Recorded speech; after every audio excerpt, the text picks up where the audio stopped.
Alors, ce matin, j'ai pensé, nous avons pensé, on est plusieurs en fait, à penser au thème, que c'était une bonne idée de partager sur le Notre Père. Vous savez que cette prière célèbre, on l'a fait depuis un certain temps dans le culte, parce que cette série sur l'offensive de prière, on voulait un marqueur, un repère, et on a choisi cette prière du Notre Père. Et c'est intéressant de voir que finalement il y a plein de choses qu'on fait comme ça qui peuvent devenir un peu mécaniques. Et moi j'ai grandi dans l'Église catholique, donc le Notre Père ça faisait partie voilà, des standards hein, quand on veut faire sa communion, etc. Mais finalement on peut faire des prières sans s'être jamais arrêté sur le sens des choses. Alors c'est ce que je vous invite ce matin à faire. C'est de prendre juste un temps pour s'arrêter et voir finalement le contenu du Notre Père. Alors il n'y a pas beaucoup de mots, hein, c'est une prière assez courte, mais finalement en s'arrêtant, on réalise qu'il y aurait beaucoup de choses à dire. Et donc je ne vais pas tout dire ce matin, j'ai fait un choix, parce que c'est un concentré en fait. Mais juste avant, je voudrais parler du contexte dans lequel Jésus a enseigné à ses disciples le Notre Père. Je ne sais pas si tout le monde sait dans quelles circonstances Jésus a parlé du Notre Père. Il y a deux passages en fait dans les évangiles, c'est un dans Matthieu, un passage qui est très célèbre, qui s'appelle le Sermon sur la montagne, et puis un autre passage dans Luc. Et je vais prendre le passage qui est dans Matthieu parce que c'est le plus complet. Alors j'avais pensé comme petite accroche, parce qu'on aime bien accoler, mais j'ai pas trouvé, donc il n'y aura pas d'accroche ce matin, mais c'est une vidéo qui m'a touché il y a des années. C'est une enfant en Afrique, je crois que c'est en Ouganda, où ils vivent des miracles, enfin à l'époque ils vivaient des miracles fabuleux, et c'était une enfant qui priait le Notre Père, en anglais, Heavenly Father, mais c'était tellement touchant, puissant. Et je me disais, mais là, il y a vraiment du sens, parce que quand on prie Notre Père, on est comme un enfant devant son Papa céleste. Et bon, je n'ai pas la vidéo, mais je vous laisse imaginer. Alors, Jésus, en fait, quand on s'arrête sur sa vie, c'est passionnant. Pour ceux qui aiment étudier, il n'y a pas de hasard dans ce que fait Jésus. Et il y a 4 évangiles, parce que ça dresse 4 portraits complémentaires de Jésus. Et dans Matthieu, Jésus fait quelque chose qui s'est déjà passé dans l'Ancien Testament. Jésus monte sur une montagne et il y a une foule de ses disciples qui le suit. Et là, sur cette montagne, il va se mettre à enseigner. Ça s'appelle le Sermon sur la montagne et c'est Matthieu 5 à 7, quelque chose comme ça. Et en fait, dans cet épisode, Jésus rejoue Moïse. Vous savez que Moïse, il est monté après la sortie d'Égypte. Ils sont arrivés au Sinaï, et puis là, Moïse est monté tout seul sur la montagne, et là, Dieu lui a donné les 10 commandements, donc des tablettes avec 10 commandements gravés par la main de Dieu. Et ensuite, il y avait le peuple qui attendait Moïse en bas de la montagne, et Moïse a enseigné le peuple. Et on sait que la loi a été le fil directeur, a été la ligne directrice pour le peuple d'Israël, pour le peuple de Dieu, pour toute son évolution, tout son avenir. Et notamment pour entrer en Canaan, pour vivre et aller prendre cette terre promise. Et là, Jésus, eh bien, il rejoue Moïse. Il rejoue Moïse et il va beaucoup parler de la loi dans le Sermon sur la montagne. Et on pourrait dire, pour dire la loi, c'est bon, c'est fini, c'est derrière, etc. Et en fait, pas du tout. Jésus est très surprenant. Il est là et puis il dit, mais en fait, la loi, vous ne l'avez pas comprise. Et en fait, vous pensez qu'elle est là, mais en fait, elle est là. Alors, je vous laisse relire ça. Et le Notre Père est vraiment inscrit dans ce temps où Jésus s'adresse au peuple de Dieu. Et pour lui redonner une ligne directrice pour toute sa mission. Et ce qui est frappant dans ce passage du Sermon sur la montagne, c'est qu'il y a statistiquement un concentré du mot « Père ». C'est-à-dire que Jésus parle de Dieu comme le Père. Mais c'est vraiment un concentré. je crois qu'il n'y a pas d'endroit dans les évangiles où il y a une plus grande concentration du mot Père. Et deuxième caractéristique de ce sermon, c'est qu'il y a l'idée omniprésente du royaume de Dieu. Et dans un sens, Jésus est en train de parler au peuple du royaume de Dieu et il parle à des enfants du Père.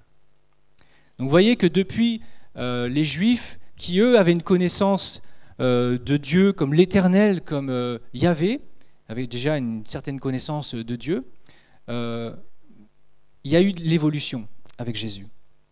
Alors mon but ce matin, en vous parlant du Notre Père, qui est vraiment la prière dans cet enseignement de Jésus où il dit voilà comment vous devez prier, mon but ce matin c'est qu'on puisse s'arrêter sur les mots de cette prière si connue pour redonner de la force à notre prière, pour redonner de la direction et de la précision à notre prière. Et puis un deuxième but pour moi, c'est que j'aimerais qu'à travers ce temps, Dieu touche le cœur de son Église, de son peuple, de nous, ses enfants. Je sais que Dieu, et il a déjà commencé à le faire à travers la louange, il touche nos cœurs individuellement, parce qu'il nous aime tellement. Mais je voudrais aussi, j'ai prié pour ça, c'est qu'il touche notre Église, l'Église, la communauté. Donc ce matin, je vous invite à venir sur la montagne, on imagine. Et il y a Jésus qui va parler, qui va nous parler. Et bien sûr, Jésus, ce n'est pas moi, c'est cette parole qu'on va sonder ensemble. Notre Père qui es aux cieux. Notre Père. Notre. Un petit mot, notre. Un petit mot qui peut passer inaperçu, hein, on peut très vite passer. Mais quand on s'y arrête, il dit des choses, ce notre. Jésus n'a pas dit « vous pouvez prier comme cela, mon Père qui est aux cieux ». Mais il y a ce notre pour nous rappeler qu'on n'est pas tout seul. Qu'on n'est pas tout seul, mais qu'on est ensemble, qu'on est une famille. Vous savez, on a cette tendance en tant que chrétien à dire Dieu et moi et Dieu et moi et moi et moi. Et finalement, on considère que ce lien très fort entre Dieu et moi, on le vit de manière intense, et on a un peu tendance à oublier que c'est Dieu et son peuple, et que nous faisons partie de son peuple. Et ça, c'est très très fort pour Dieu. C'est comme un leitmotiv dans toute la Bible, de A à Z, de l'Ancien Testament à l'Apocalypse. Je veux un peuple, vous serez mon peuple et je serai votre Dieu. Il y a donc toujours cette dimension ensemble, communauté, peuple de Dieu. Et c'est important que dans notre prière, on n'oublie pas cela. Bien sûr, la prière individuelle n'est pas oubliée, parce que juste avant, Jésus dit, quand tu veux prier, entre dans ta chambre, prie ton Père là dans le lieu secret. Donc ça a tout à fait sa place. Mais il y a aussi cette prière communautaire du peuple de Dieu ensemble. Et je trouve magnifique ce qu'on vit depuis 1 an maintenant, où il y a eu un élan de prière au milieu de nous, et vous voyez dans les annonces, là, comme présentait si bien Yaël, il y a quasiment tous les jours des moments où on se réunit dans ce lieu pour prier ensemble. Et il y a vraiment une force là-dedans.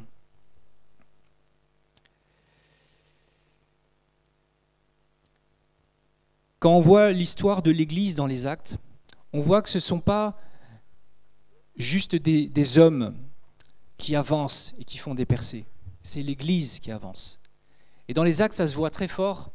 Il y a un moment de prière ensemble dans les Actes où les disciples ont été maltraités par les responsables juifs, ils ont été battus, etc. Ils en ressortent de là et ils sont tout joyeux parce que Saint-Esprit est en eux. Et puis ils se réunissent, ils prient, et là, ils demandent à Dieu ensemble que Dieu leur donne de l'audace, que Dieu leur donne de la force pour continuer à témoigner malgré la difficulté. Et là, le sol tremble, ils sont revêtus du Saint-Esprit et ils avancent. Ils ont prié ensemble. Il y a une force et Dieu veut que son peuple avance. Son peuple, ils avancent ensemble. Notre Père, le Père. Alors Jésus ici, il fait quelque chose de nouveau. Les Juifs ont eu une révélation unique, extraordinaire de Dieu.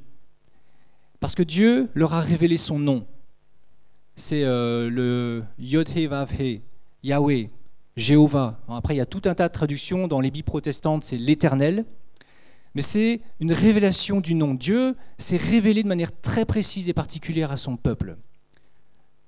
Donc c'était déjà un grand cadeau. Mais ce que fait Jésus, c'est unique. Et c'est un bouleversement. Quand il enseigne aux gens, aux enfants du royaume, il leur présente le Père. Et vous savez, Jésus même va plus loin. Le mot qu'il emploie quand il s'adresse à Dieu, c'est Abba. Ce mot qu'on a entendu ce matin peut-être dans la louange à certains moments. C'est de l'araméen, c'est un terme familier. C'est le petit enfant dans la maison, dans le cadre de la maison, et quand il s'adresse à son papa, et il dit Abba. C'est un terme familier. Et Jésus, on le voit, il vivait une relation intense avec son papa. C'était tellement précieux pour lui, cette relation. Et dans les moments les plus tendus de son ministère, comme quand il est au jardin de Gethsémane et qu'il sait très bien qu'ils vont venir l'arrêter et le mettre à la croix, là on le voit, il tombe à genoux et il dit « Abba, Père, si c'est possible, écarte de moi cette coupe. » Et là on voit, c'est un cri du cœur.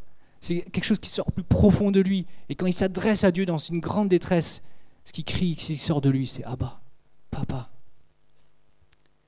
Mais plus que Père, Jésus ne cesse de dire à ses disciples « Mon Père, votre Père, ton Père ».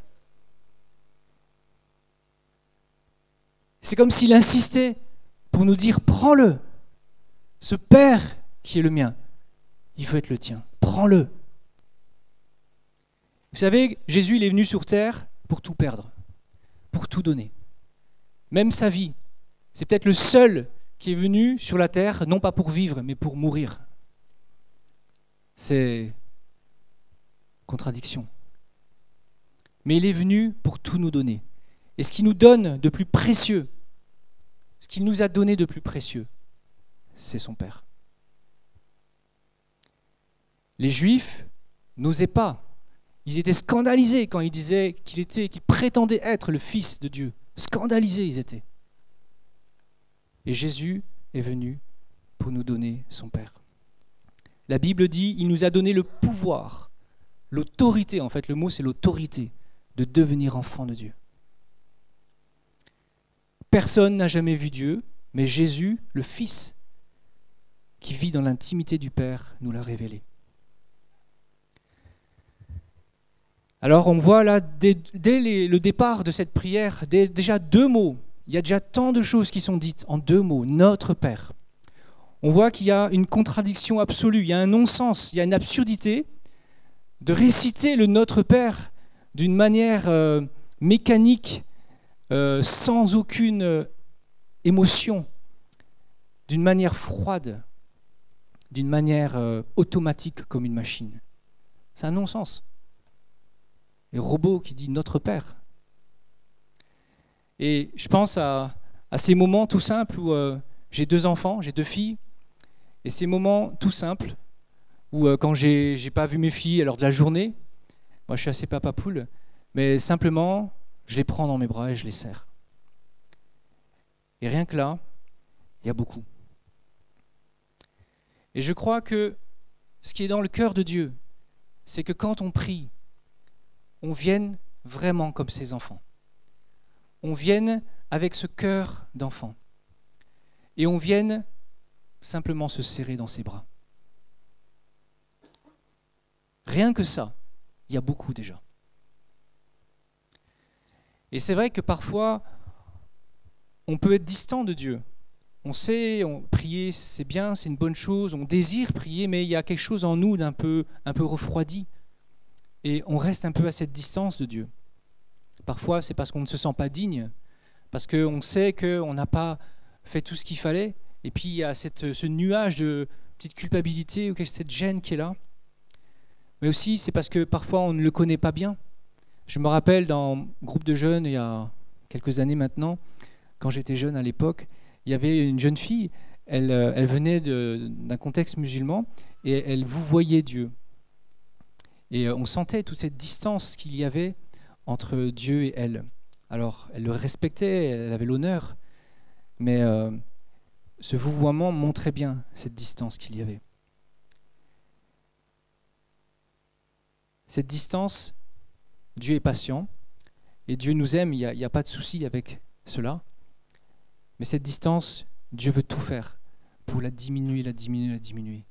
Et pour que plus nous connaissons, plus nous approchons de Dieu, plus nous devenons cet enfant de Dieu. Il y a un passage très puissant où Paul dit « Le Saint-Esprit est en nous ». Et c'est un esprit d'adoption qui fait de nous des fils et des filles. Et plus que cela, il met un cri en nous. « Abba ». Il met le cri de Jésus. « Abba, Père ». Donc je crois qu'une des premières choses que nous dit le Notre Père, et rassurez-vous, je ne vais pas faire tous les mots parce que vous voyez que ça va prendre du temps sinon, mais la première chose et qui m'a vraiment touché pour moi déjà personnellement et pour ce matin, c'est que l'amour est une clé, si ce n'est la clé avec la foi de la prière. Et on peut très bien venir prier sans cette conscience de l'amour. Que Dieu veut remplir notre cœur d'amour et que Dieu désire notre amour. Et que le premier contact dans la prière, ce n'est pas tant nos paroles, mais c'est l'amour. C'est le fait que quand je décide de prier, je me mets peut-être à un endroit et puis là je cherche Dieu et c'est comme si je me mets dans ses bras. La prière, c'est une relation avec Dieu. C'est un partage. La prière sans amour, c'est une communication. On s'échange des informations, on se dit des choses. Et là encore, il n'y a pas de problème pour Dieu. Dieu est tellement patient avec nous, il est tellement plein d'amour. Mais la prière, pour qu'elle devienne une communion, a besoin de l'amour. Et vous savez, l'amour, déjà, fait plein de choses. Dans nos prières, on veut demander à Dieu, et regarde, et regarde, et regarde, et n'oublie pas ceci et cela, et on déballe toute une liste de courses. On a tellement des besoins, on est tellement rempli parfois d'inquiétude, d'anxiété, d'angoisse, et on veut dire à Dieu pour qu'il n'oublie rien. Moi, j'ai tendance à être comme ça parfois. Mais juste de venir et d'être connecté, d'être touché par cet amour, et là, beaucoup de craintes déjà s'en vont. On n'a pas besoin de tout dire à Dieu. Et l'amour déjà fait beaucoup. Alors quand je parle d'amour, je ne parle pas forcément d'une émotion et d'un sentiment. Bien sûr, je crois que Dieu aime toucher nos émotions et qu'on en a besoin. Mais ce n'est pas parce que l'émotion n'est pas là que l'amour n'est pas là. C'est vraiment quelque chose qui se joue dans la foi. C'est-à-dire, je viens et je sais, parce que la parole de Dieu le dit et que j'ai choisi de la croire, que Dieu est mon Père et que Dieu m'aime et que son amour est là. Et c'est parce que je me positionne dans la foi que cet amour qui est au-dessus de nous se déverse quand je prends ce temps seul ou avec mes frères et sœurs dans la prière.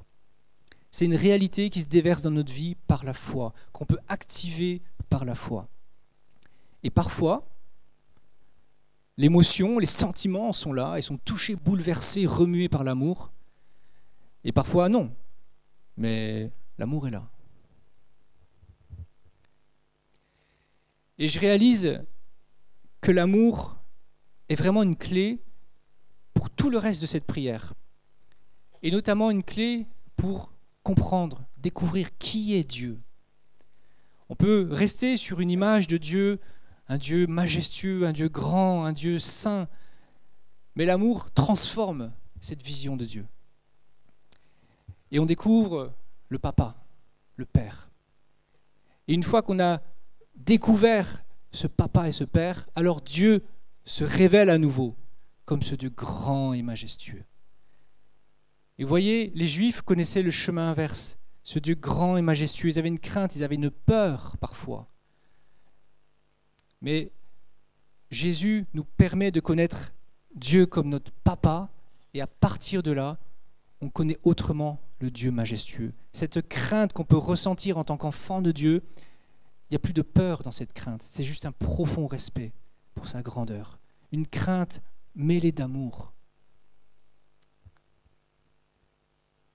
Que ton nom soit sanctifié.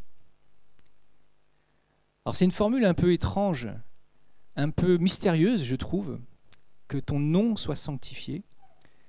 Apparemment, c'était aussi dans une introduction, une conclusion d'une prière juive très connue, le Kaddish.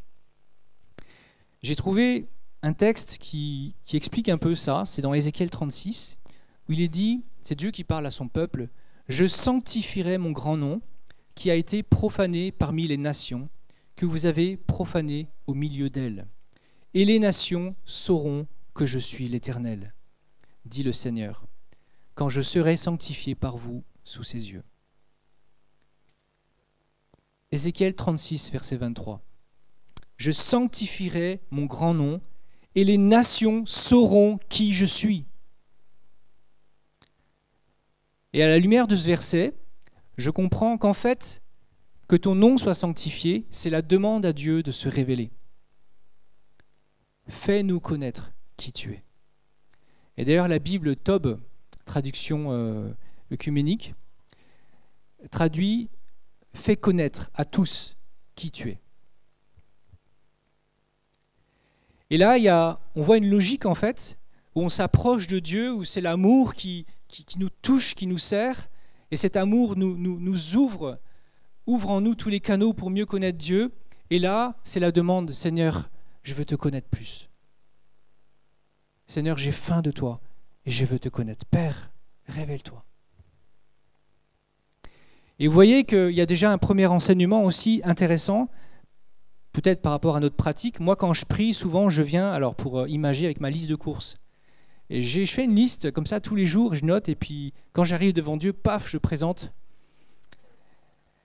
Mais le premier enseignement, c'est que quand on prie, c'est Dieu d'abord.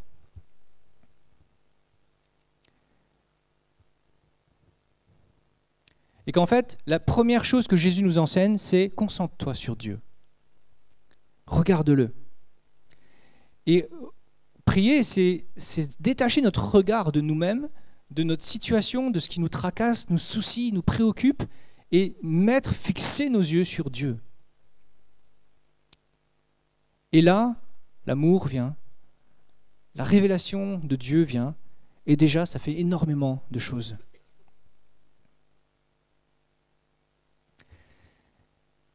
Il y a l'apôtre Jean qui dit, en 1 Jean 1, « Ce que nous avons entendu, ce que nous avons vu de nos yeux, ce que nous avons contemplé et que nos mains ont touché, nous en témoignons. »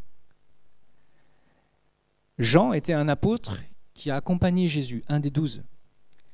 Et de fait de vivre avec lui 3 ans, de voir ses miracles, de pouvoir le toucher, fait que son témoignage a été puissant, beau.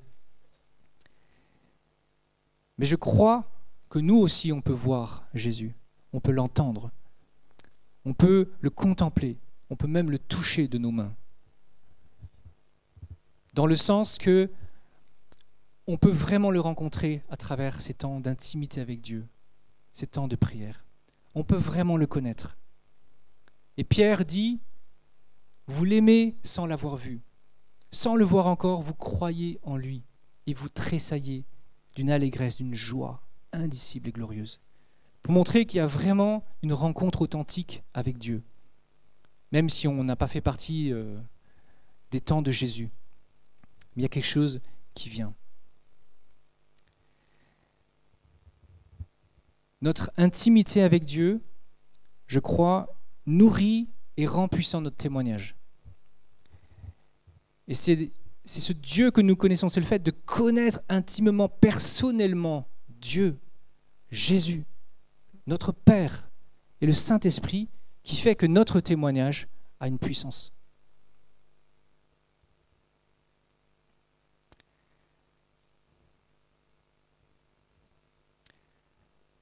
Alors après, il y a une série « Que ton règne vienne », que ta volonté soit faite sur la terre comme au ciel.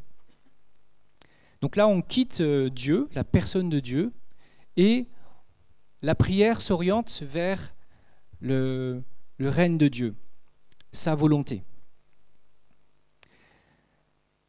Et ce qui apparaît de manière très claire dans les évangiles, c'est que le royaume de Dieu était vraiment le centre, le cœur du message de Jésus. Jésus n'est pas venu annoncer l'Église. D'ailleurs même statistiquement, on le voit, l'Église c'est 2-3 mots dans tous les évangiles. Mot royaume, il apparaît plus de 120 fois. De tête, mais c'est de cet ordre-là. Cherchez premièrement le royaume, dit Jésus, et tout le reste vous sera donné en plus. La cause de notre vie, la cause de l'Église, du peuple de Dieu, la mission de l'Église, c'est le royaume. Et c'est pas pour rien que c'est la première prière extérieure à Dieu qui vient. Jésus nous montre, il faut que cette aspiration, ce soupir, ce désir du règne de Dieu vienne. Il faut que ce soit au cœur de ta prière. Il faut que ce soit en premier, en tête de liste, après la personne même de Dieu. Après ce désir de connaître Dieu, le désir du royaume, du règne de Dieu, vient ensuite. Et ça montre bien la priorité dans le cœur de Dieu. Et si nos prières sont orientées vers le règne de Dieu, alors nos pensées aussi, et puis nos actes aussi. Donc on ne peut pas en fait vivre en tant que chrétien sans cet axe-là, cette directive-là très claire du règne de Dieu. Ce vient, c'est comme un soupir. Il y a plusieurs viens dans le Nouveau Testament, et notamment à l'Apocalypse se termine par ce mot, viens. L'Église et l'épouse disent viens. Il y a un soupir, il y a un languissement, il y a une attente fervente. Toute la création soupire et souffre les douleurs de l'enfantement, dit Paul en Romains. Parce que ce qui est enfanté, ce qui est en train d'être enfanté, c'est le royaume de Dieu. Et la directive de Jésus dans ce sermon sur la montagne, c'est que nous, on soit focalisés sur ce but-là.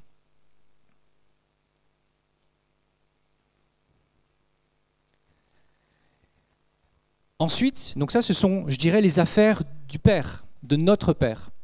Quand Jésus parlait à ses parents qui le cherchaient, mais où est-ce que tu étais et tout, et Jésus leur répond, mais vous ne saviez pas qu'il faut que je m'occupe des affaires de mon Père ? Eh bien, c'est ça, les affaires du Père. C'est le royaume qui vient. Et après la personne de Dieu, après les affaires du Père, viennent nos besoins. Donne-nous notre pain quotidien. Alors derrière le mot pain, on peut mettre tous nos besoins, bien sûr. D'ailleurs, je ne sais pas si aujourd'hui, le fait de se nourrir que de pain serait... Et on voit que c'est légitime, c'est bon, il n'y a pas de souci pour Dieu de prier pour nos besoins. Mais Jésus rappelle souvent, ne t'inquiète pas par rapport à tes besoins. Le Père sait de quoi tu as besoin. Donc pas besoin de tout lui dire. On peut tout lui dire, tout ce qui nous passe par la tête. Mais tu n'as même pas besoin de ça. Parce que c'est un père. Et moi, je suis un papa, j'ai 2 enfants, je ne vais pas laisser mes enfants manquer de quoi que ce soit. Et je n'attends pas qu'elles me demandent pour leur donner. Des fois, pour certaines choses, oui. Le Père sait de quoi tu as besoin. Cherche le royaume. Alors, il y a un petit mot encore qui est intéressant, c'est ce mot quotidien. Notre pain quotidien, notre pain de ce jour. Et non notre pain pour la semaine ou notre pain pour le mois. Alors on voit ici que Dieu n'insiste pas, voire il restreint un peu son peuple dans l'idée de faire des épargnes, dans l'idée de réserver. Jésus dit d'ailleurs juste après la prière, « À chaque jour suffit sa peine, le lendemain s'inquiétera de lui-même. » En fait, avec Dieu, c'est comme si il y a cette insouciance, cette aventure au jour le jour, où on avance et Dieu nous donne au fur et à mesure. On retrouve exactement cette idée avec la manne, vous savez, ce pain qui venait du ciel pour nourrir le peuple quand il était dans le désert. Et la manne, en fait, Dieu l'a donné pour le le lendemain, mais pas pour 2 jours, sauf le week-end. Sauf donc quand c'était le Shabbat, pour qu'ils respectent le Shabbat, ils donnaient double dose, mais ils donnaient jamais sur une semaine. Et la tentation et le péché d'ailleurs du peuple à ce moment-là, c'est que, il y en a qui ont essayé quand même de faire des réserves. Alors pourquoi Jésus il dit ça? Le problème n'est pas d'épargner, en fait. Même si Dieu souvent demande au peuple de ne pas épargner. Mais le problème n'est pas épargner. Et dans d'autres endroits, je pense même les proverbes, on peut voir que c'est même sage. C'est un acte de sagesse d'épargner. Le problème, c'est où est-ce que nous plaçons notre sécurité et notre confiance. C'est là le problème. Est-ce que c'est dans nos réserves, notre épargne, ou en Dieu? Et cette prière, elle nous invite, elle nous pousse à vivre notre vie dans une dépendance quotidienne avec Dieu. Dans une sécurité et une confiance placée entièrement en lui. Et de vraiment compter sur lui pour nos besoins. Seulement sur lui. Après, ça n'empêche pas de faire ce qu'il faut. Travailler, prendre ses responsabilités, ça n'empêche absolument pas. Mais compter sur lui. Et dans un sens, on cherche toujours la sécurité. Ça, c'est l'inquiétude. Mais Jésus dit, alors tu vois, avec ces mots qui vont droit au but et parfois de manière un peu cinglante, ce sont les païens qui recherchent cela. La sécurité en dehors de Dieu. Mais vous, trouvez votre sécurité en moi. Alors on voit dans ce moment du Notre Père qu'il y a comme un crescendo. Vous savez, ces moments où quand on vient à Dieu, souvent c'est qu'on est motivé. Et pas que motivé juste pour la prière et pour lui, mais parce qu'on a des besoins, il y a quelque chose qui nous stresse, qui nous inquiète, etc. Et on voit ici un crescendo, il y a nos besoins physiques, le pain, et puis après il y a nos offenses, et puis après il y a le mal. Ça monte comme ça en crescendo. Pardonne-nous nos offenses. C'est intéressant de voir que c'est la seule demande que Jésus commente après le Notre Père. Et c'est la seule qui concerne les relations humaines. Comme si finalement, le cœur de tous nos besoins en termes de relations se situe au niveau du pardon ou se règle au niveau du pardon. Donc il y a là une clé que Dieu donne, très très importante, et même il la commente pour dire, si vous n'avez pas compris, je le redis encore une fois. Et là je pense que ça nous invite à prier pour nos relations, ou pour les relations qu'on regarde, qu'on observe autour de nous, parce qu'on est appelé à être des artisans de paix.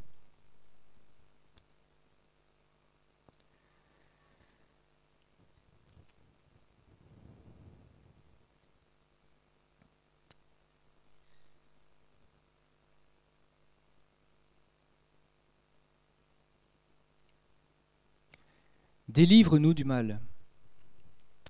Alors c'est dit, ne nous laisse pas entrer dans la tentation, mais délivre-nous du mal. Ça fait écho à ce que Jésus dit à ses disciples dans le jardin de Gethsémanée, donc juste avant la croix. Il dit à ses disciples, veillez et priez pour ne pas entrer en tentation.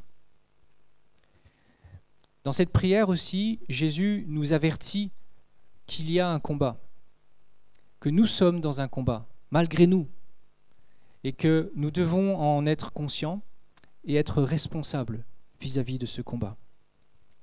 Le combat de la tentation, le péché, mais aussi, au-delà de cela, le diable qui rôde et qui veut nous détruire. Ce diable qui hait les enfants de Dieu. Ce diable qui fait la guerre au peuple de Dieu. Et nous sommes dans ce combat. Et donc dans nos prières, ne pas oublier, mais être vraiment conscient qu'il y a cette dimension-là. Ce qui est intéressant, c'est de voir que le mot « délivrer » dans le Nouveau Testament a uniquement pour sujet Dieu et uniquement pour objet les hommes. C'est-à-dire que c'est vraiment Dieu seul qui peut nous délivrer du mal.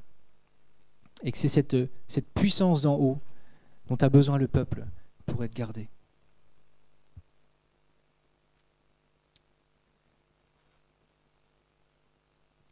Parfois, nous, on peut manquer de discernement dans nos prières. Et on prie pour nos besoins. On prie avec, à la base, nos inquiétudes. Et puis on pense que ça va se régler comme ça, comme ça, comme ça. Donne-nous de l'argent, enfin, des choses comme ça. Mais c'est important qu'on discerne aussi au-delà.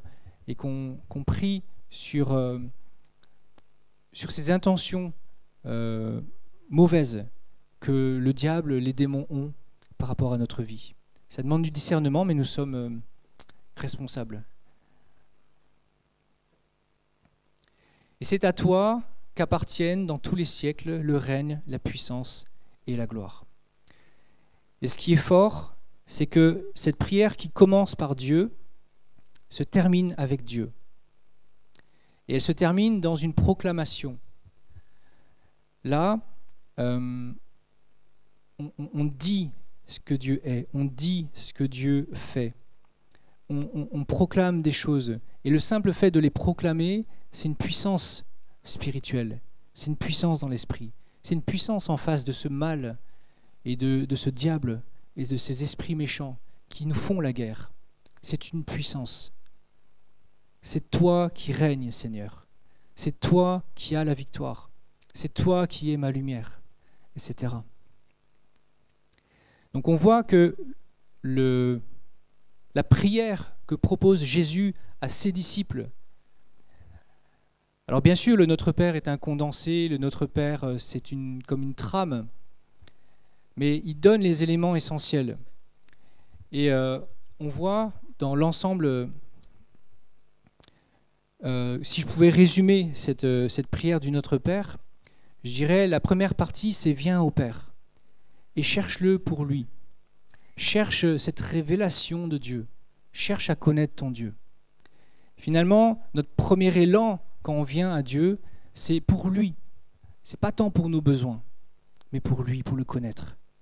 Et de vraiment se connecter à ce papa et recevoir cet amour par la foi, jusque dans nos émotions. Et la deuxième partie, c'est prie pour les affaires du royaume, qui sont tes affaires en tant qu'enfant de Dieu, les affaires de ton Père. Prie pour cela. Prie pour que son règne avance. Prie pour que sa volonté soit faite dans ta propre vie, à travers ta propre vie, tout autour de toi. Prie pour cela, c'est ça ta priorité. Ce ne sont pas tes besoins, c'est son royaume, c'est sa mission, c'est ce qui est dans le cœur de Dieu. C'est le salut de tous ceux qui sont autour de nous. Prie pour cela. Et ensuite, prie pour tes besoins. Je suis là, ne t'inquiète pas. Et ok, prie, vas-y, dis-moi. Besoin matériel, besoin relationnel. Prie pour ton combat. Prie pour le guerrier que tu es. Prie par rapport à ces ennemis qui sont autour de toi que tu discernes. Et enfin, adore-le. Proclame qui est Dieu.